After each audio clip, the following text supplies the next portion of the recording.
पंतप्रधान नरेंद्र मोदी राज्यातील शेतकऱ्यांच्या मदतीसाठी का धावून येत नाहीत? काँग्रेसचे प्रदेशाध्यक्ष नाना पटोलेंचा सवाल. छत्रपती शिवाजी महाराजांच्या नावानं कर्जमाफी योजना राबवत शेतकऱ्यांची फसवणूक करून राज्य सरकारनं शिवछत्रपतींचा सुद्धा अपमान केलाय, पटोलेंचा आरोप.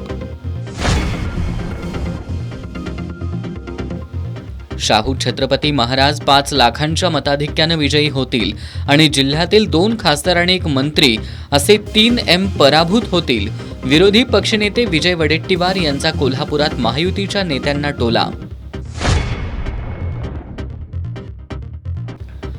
कुणीही आलं तरी कोल्हापुरात काही फरक पडणार नाही. कोल्हापूरची जनता शाहू महाराजांनाच खासदार करणार, आमदार विश्वजित कदम यांचा विश्वास. कसबा बावड्यातील सभेत आमदार सतेज पाटील यांचं बावडावासियांना पाठीशी राहण्याचं आवाहन.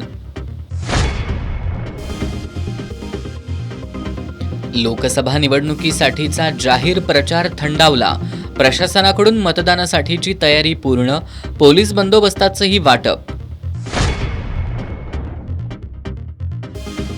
आणि मुरगुडमध्ये राजेखान जमादार समर्थकांकडून तरुणाला मारहाण. तरुणाच्या नातेवाईकांनी तक्रार देऊ नये म्हणून त्यांच्यावर मोठा दबाव.